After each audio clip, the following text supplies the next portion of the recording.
think the critical thing to remember about TCS is really the specifics of this particular entity. As I mentioned, it's always grown organically.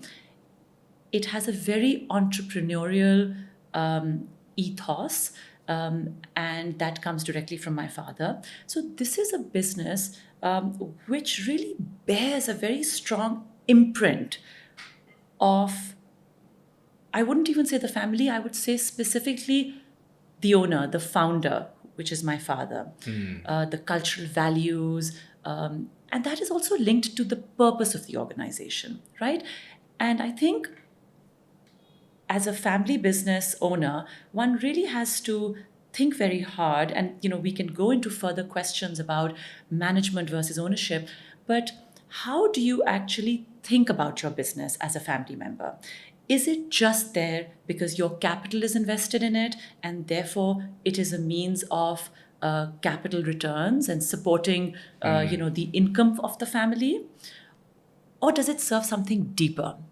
Is it actually linked to your core purpose that you see? And actually, for us, it's always been more of the latter. It's a very emotive experience. It's been a very emotive experience. So TCS is much more than a business to us. It is actually defines in many ways our purpose, and also that's linked to the issue of succession, because very often in family businesses you don't have the second generation as passionate about the original purpose. In TCS we don't have that issue. We're very passionate about what it actually stands for. We get that directly from our father.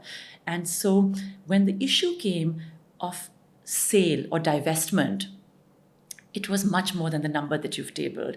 It was about, what do we see as our purpose? What do we see as our purpose, not just as the stewards of capital, but as the stewards of this business, which has 12,000 employees and 12,000 families have their livelihoods connected to it.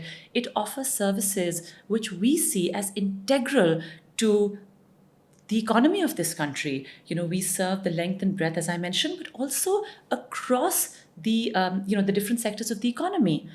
So are we ready emotionally, psychologically, to really part with this business that has been created, where value has been added, and say it is worth $200 million with a paycheck? And at that point in time, we, at least as the second generation, felt that the answer to that question was no.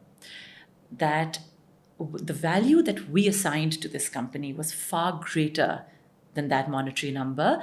And also, we felt that what we as a second generation could add was actually we could see far greater growth, far more potential. And so we thought, let us take it to the next level. And divestment is always an option for any business, right? Whether it's partial, whether it's full, nobody's putting that off the table.